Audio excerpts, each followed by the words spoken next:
maa ngi tudd Mame Thierno Dia di Baye Fall création ci wàllu métier bi nekk ci depuis ma amee nekk xale ba léegi handicapé physique la sama njàng handicap bi moo ko gàllankoor ma dugg ci métier mi nekk ci di ci góorgóorlu ba egsi fii tuddee sama structure Baye Fall création fas yéene innové di defar ay tableau art di ñaw ay laxasaay ak ay costume africain mais lépp nag ci sama création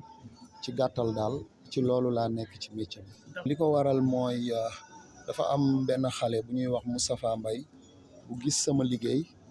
mu ne ma lii dafa war a siiw ñëpp dañ ko war a xam mais man maa ngi dëkk Thiès yaayam nag moo tax ma xam ko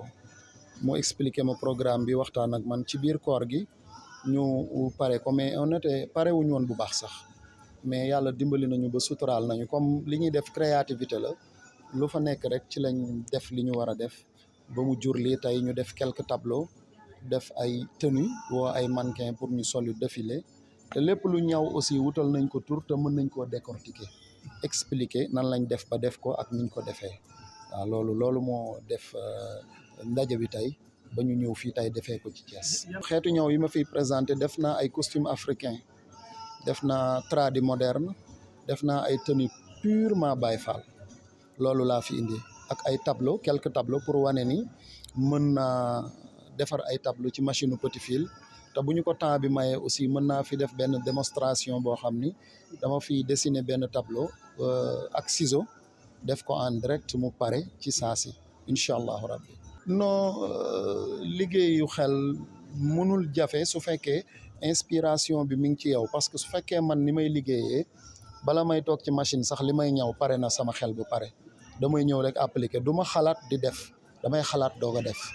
loolu moo tax li may def du jafe ci man. waa pour autorité Thiès yi xam ni ñun on a un mot à dire su ma waxee ñun à travers ñun nag maa ngi wax ci turu képp kuy handicapé physique di yëngu ci dara nekk ci ruq mënoo génnal li ngay def parce que art même bu dul côté xaalis artiste bu créer dara ku ko xool apprécier ko moo dàq alal joo ko jox parce que yaa ngi partagé ak moom passion yëgloo ko boppam mu yëg ni moom bokk na peut-être courage bi ma am ba mën a ñafe am na ñoo xam ni découragé nañ te ñoo ma dàq sax li may def xëy na mais amuñu chance bii ma am tey kon à travers man buñ ma jàppalee ba ma mën a toog fii di wax ci ay micro mën naa wax ci seen làmmiñ te man tamit bëgg naa jàppale ñi nga xam ni que ñu doon handicapé ñu bañ a doon handicapé ñi ngi liggéey am talent te mënuñ cee dund wala mënuñ ñoo wane seen talent loolu bokk na ci samay rêve lu may xeex la moo tax ma nekk ci affaire bi première chose bi may njëkk a wax mooy ñu gën ñu jox cër ñun handicapé physique yi ci déplacement fu bari boo fa naroon dem doo fa mën a dem ndax da ngay xool parfois moo am ay escalier doo bëgg a sonal ki nga nekkal chaise roulante moo la fa yéegal joxuñu ñu cër bi mat ba ci élection yi passé man bureau bi ma waroon voté dafa bari suuf damaa mujj toog voté wu ma ci sama xol laa voté rek ñaanal ki ma bëgg a votel parce que bëgguma sonal ki ma waroon a yóbbu moo tax ak yeneen comme kuy am problème loolu te ci début bi maa ngi lay wax ne sama njàng déplacement moo ko yàq mais ku mënoon a jàng laa ñii seetaan sama image peut-être am na ci ñu ma bokkaloon classe ñoom dinañ xam loolu léegi nag peut-être fipp bi ma mën a fipp man ba marqué sama empreinte yàlla mën na ma dimbali mais mën nañ ko def keneen mu jàdd nekk ci leneen et puis may wax sama mbokku handicapé yi tamit ne leen bu ñu stigmatiser seen bopp di def ay kuréel di ci beru ñoom kese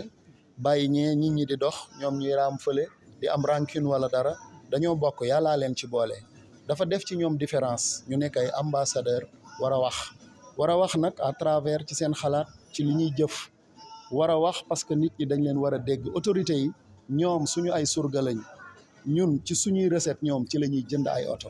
kon war nañ ñoo fàttali ko en retour ndax man lépp lu may liggéey ci réew mi lay desaat ndax sama famille laa ci yor loué di fay sama location di ci joxe sama dépense te ci sama ñaq laa koy defee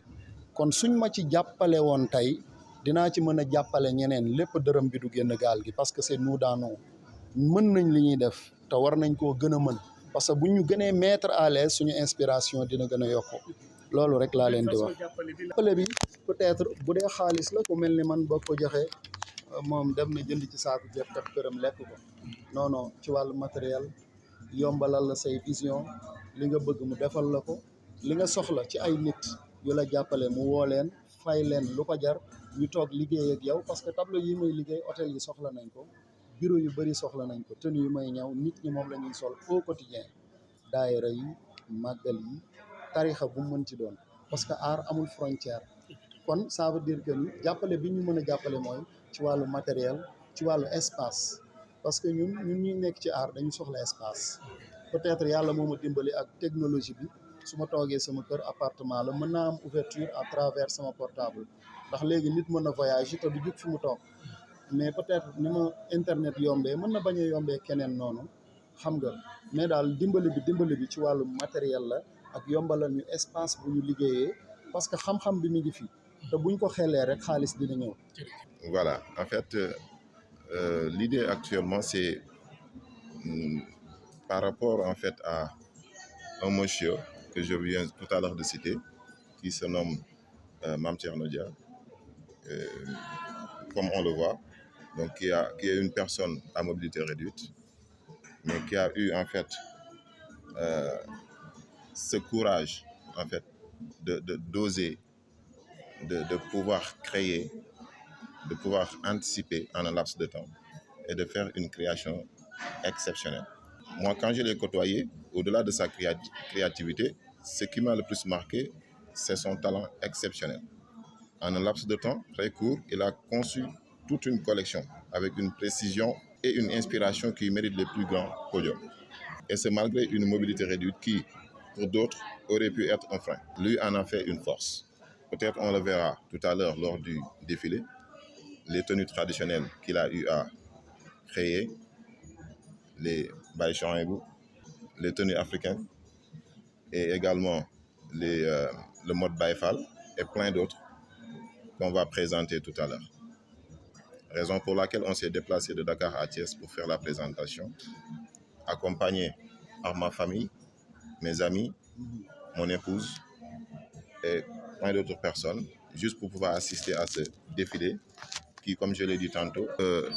sera exceptionnel. Voilà, en fait, par rapport à la plaidoirie, le pourquoi nous sommes ici, je voudrais lancer un plaidoyer sincère et urgent à l'endroit des autorités, des décideurs, des structures publiques et privées. Il est temps que les personnes vivant avec un handicap, comme notre maître tailleur Mame Thierno Dia, soient pleinement intégrées dans les politiques de développement. Il ne s'agit pas de charité, mais de justice. Ces talents existent, ils sont réels.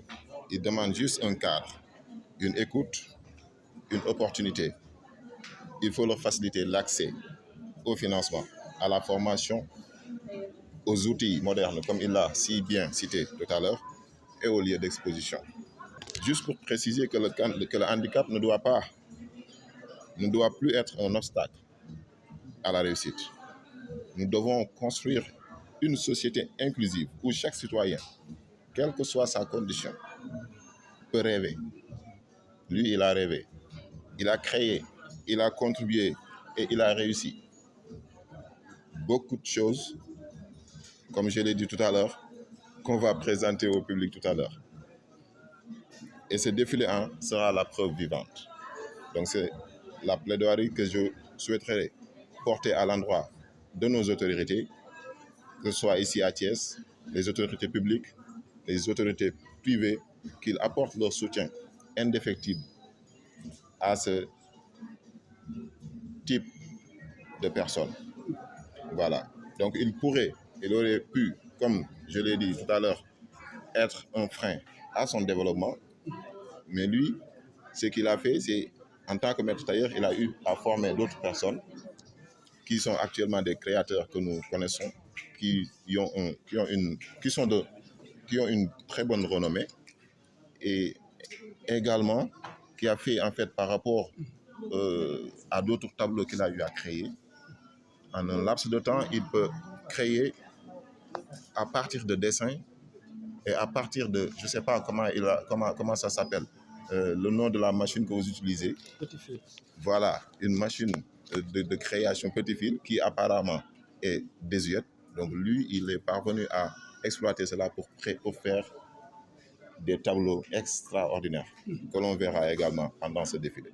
Donc nous faisons appel au président de la République, M. Bassirou Diomaye Diakhar Faye, à son premier ministre, M. Ousmane Sonko, et également à son ministre de la Famille